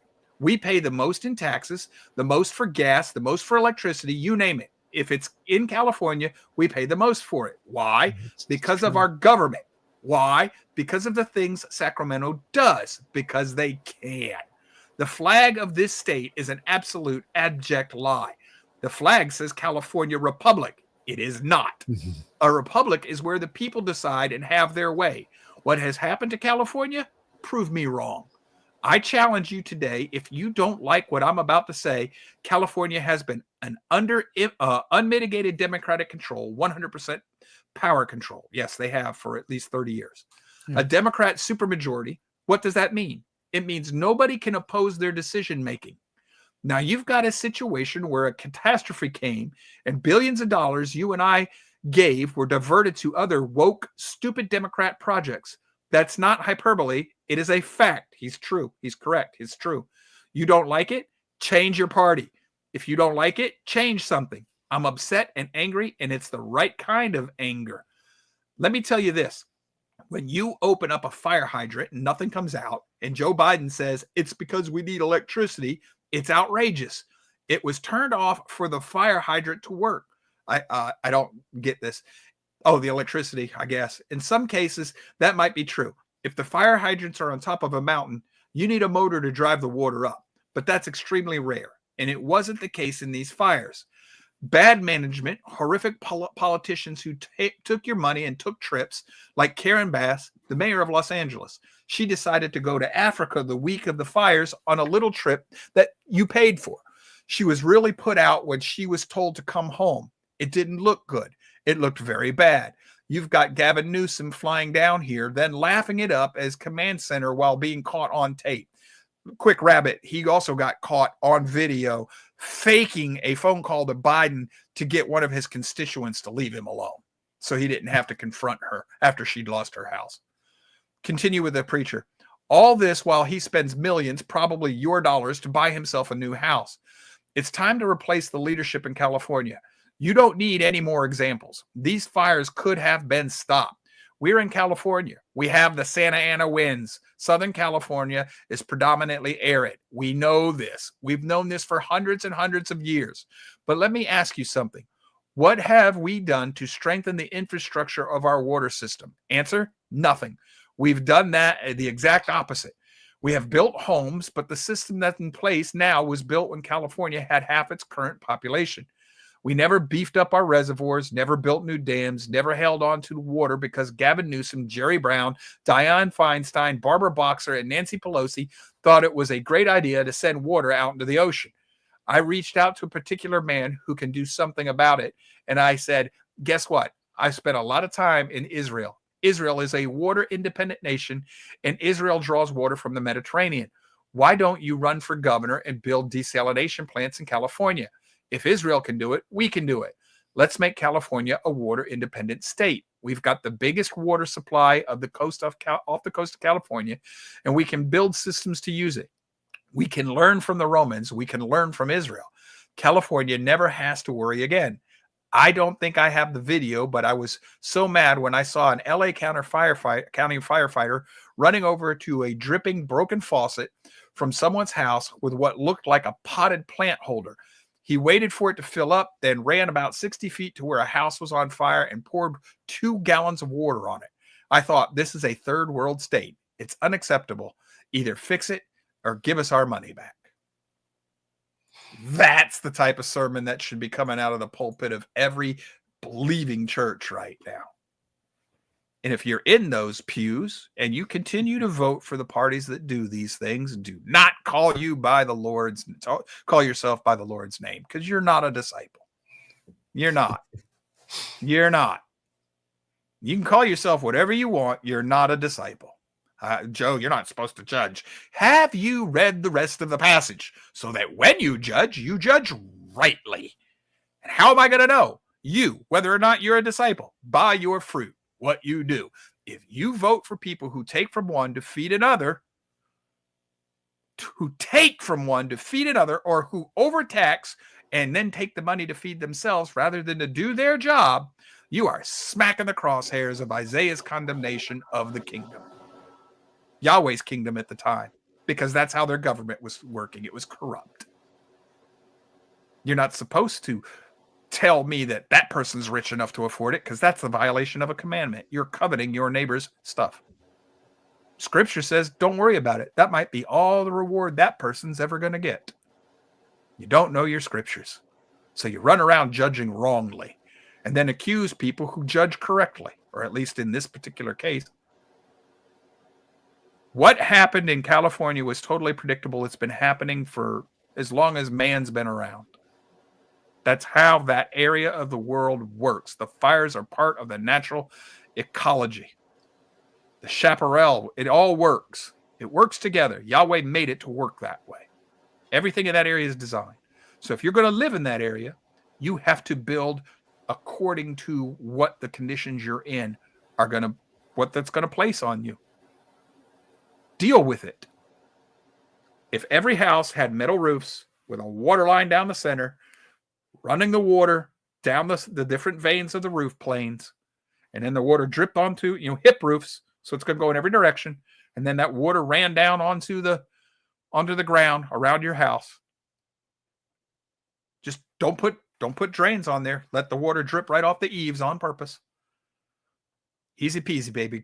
Boys and girls, most of these houses would still be standing. And the firefighters would have had the opportunity to knock this fire down. It would have stopped when it got to the residential, the urban areas. As soon as it come out of the foothills, it would have been over with. They could have stopped it. Yes, they might have lost a house or two here and there, but they wouldn't have lost what they lost here. If you'd have had more pumps to keep the holding tanks primed so that the hydrants would work.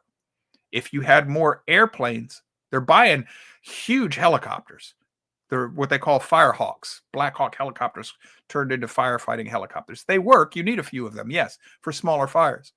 But they've only got 2 of those CL-415 aircraft. The Canadians sent a couple down. 4 of those things is not enough when you have the size of these fires. So why don't you have 3 or 4 or 5 of those in the state of California that could be flying around helping with this? You need more. Those things can douse they can protect a ridge line like nobody's business. They can knock that fire down in a heartbeat. Where are they? Why aren't you buying those? Oh, I know. You got to provide health care for the illegal aliens. Well, Joe, they got to do the work that Americans won't do. Take those Americans off of welfare, tell them to go work or starve to death or rely on the church. It's not government's business and job to feed people, folks. It isn't. It's yours and mine. It's our job to feed the poor and the hungry. Take care of them. Ours. I'm tired of this. I'm tired of people. Yes, the Democratic Party has a lot to, yes, they got a lot to answer for there. So do the Republicans. The Democratic Party has instituted ranked choice voting in the state of California. So it's possible to elect a Democrat in Orange County. Orange County is as Republican as it can get in Southern California. And they end up with Democratic congressmen because of this voting system. That voting system was put in place so that they could make sure opposition parties could never get elected. That's what happened in Alaska. They forced that type of voting system into Alaska, and now very red state has Democratic representatives. I don't believe it. It's a form of gerrymandering. The federal government has a constitutional mandate to make sure that a state has a Republican form of government. Well, it is not a Republican form of government when you have a state that has put a system in place that is effectively protecting one-party rule. That's not Republican. The federal government does have the legal right to go in there and remove the California state of government, change its constitution, and reinstate it. Fix it, put it back on even firm footing, fair footing. And if the state of California doesn't want to acquiesce, it can secede. But if it's going to secede, and it has that right, Lincoln was wrong. The states have the right to secede. So if it's going to secede, then all those parts of California, the parts on the east side of the mountain, the desert parts that are conservative, and parts of the rural agricultural area in the north, they got every right in the world to stay with the Union if they want. So essentially what you're going to have is LA, San Francisco, Sacramento area, that area in there, and LA, and about half of San Diego will secede. And everybody else will just stay part of California. So why is it that 3 cities are allowed to tell the entire state what to do? Why didn't the federal government just go in there and say, okay, you know what's going to happen here? We're going to go back to this form of voting. Get rid of your ranked choice, can go back to this form of voting. And you guys, for your state reps, you can elect them out of your counties. So blue's going to go blue, red's going to go red. But for the governor, that's going to be elected by an electoral college system. Every county gets to vote for the governor, according to, 2 people here, 2 people there. So each county gets to vote for it. And that way you don't have 3 cities telling the entire state how to run itself. That's what the electoral college was for. So that 3 states can't tell the rest of us how to run ourselves. I'm sick and tired of the ignorance in this country. Ignorance is willful. Ignorance is not stupidity. Ignorance is not knowing and not understanding. And you live in a time where if you learn how to use it properly, knowledge is right here in your hand. And you'd rather watch what's Joe eating for lunch today, and let's watch this cute little cat video, and oh my God, I got to play Candy Crush, and all that time we waste. Now, don't tell me we've progressed past our forefathers. They were much smarter, much wiser than we are, much better educated, much better, well-rounded. We've been dumbed down and we're happy in our ignorance. Just give us the NFL and a pizza. That's all we care about. Charlie, got anything to add? No, I think you summed it up pretty good right there. And I'm guilty too. So I hear you. Okay. Well, then we're going to get going. I'm going to ask you, if you don't like what we did today, thumb it down. I don't care. If you do like what we do on this show, please very least, hit the thumbs up buttons. Like it. It helps the show. The logarithms, it helps. If you like what we're doing, if you like the mission we've taken on to try and educate with a rational voice, I admit my biases. I'm not a Republican. I'm not. I'm a libertarian. I'm a liberal. You got to call it a classic liberal these days, but I am a traditional classic liberal. Individual rights and liberty, small government. I am, well, if you want to put it that way, I'm a Mosian. I follow the rules of Moses as he instituted government. Civil government, man-made government, which, by the way, so did our founding fathers. So if you like what we're doing here, where we try to educate rather than just stir the political pot, we do that from time to time. We did it today, this second hour. I did. But notice what I told you. It's okay to point fingers to political party, but make sure you point it for the right reasons. They're not responsible for the fires. They're responsible for not taking actions to mitigate the damage once those fires came. Those fires were inevitable. The amount of the damage and the loss of life was not. So if you're going to place the political blame game, do it right. And don't excuse the Republicans. They've allowed this state to become socialistic, one-party rule. They've had the authority to do something about it. They don't. They won't. They're not innocent. So if you're going to place blame, place all of it. Just apply to proper blame in the proper places. It's about education. And if you like what we're doing, please consider going to the donate pages and supporting us. All we ask you for is a $5 cup of coffee every month, a reoccurring $5 donation. Or for those of you who are really good to us, I think it's $5.65 because you pay the fees that they take out of it for us. Oh my God, 65 cents out of $5. That's higher than the government takes. Yeah. You pay that every time you use your credit card. You just don't know it. Most of you don't. You're paying it. It's been added into the price of your goods. It's crazy. The world's crazy and we just don't understand how it works. Ed Illinois says, liberal, more like an old-timey prophet, perhaps. Well, I'm not a prophet in the sense I don't tell the future. I don't know the future, but trying to call people back to the right way of doing things to that extent, maybe a little bit. Wednesday, we're going to start a series on the most basic Bible basics, folks. And I mean the most basic concepts.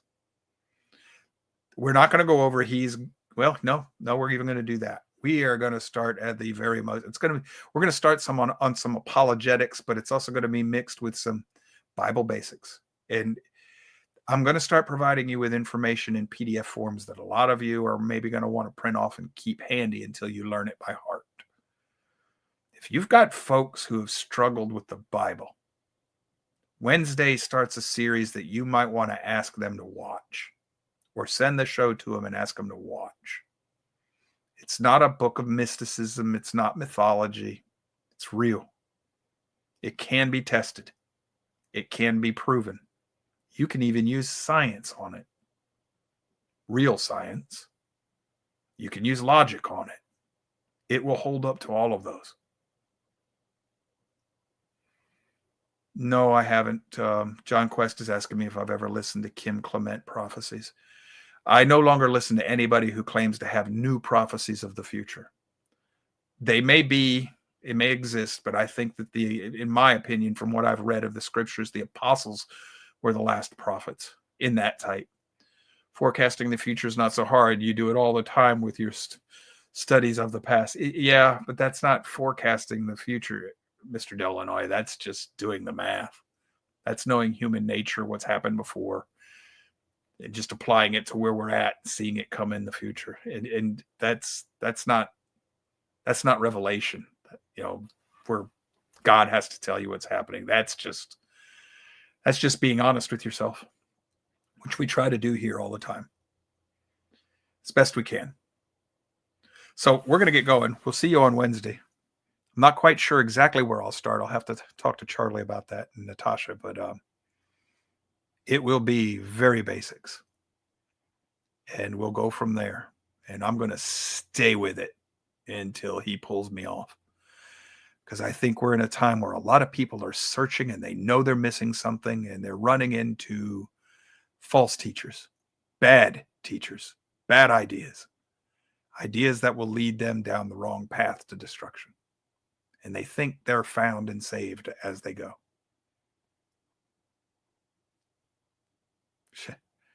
I don't know why the heck he chose me to do this, but I'm the last person in the world. But I once told him, if nobody else will do it, here I am. Send me. Careful what you tell him. He takes you up on it. I once told him that I would never be a mechanic, never be a father, never be a businessman, never be a teacher. Marine Corps made me a mechanic. Then I got married and had a son, another son, another son. Became a businessman, ran my own business for the last 20-something years. And now looky here, I'm teaching.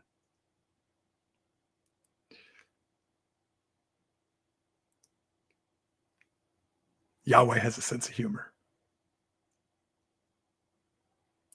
We love each and every one of you. Y'all stay safe. We'll see you Wednesday. Take care. Bye-bye.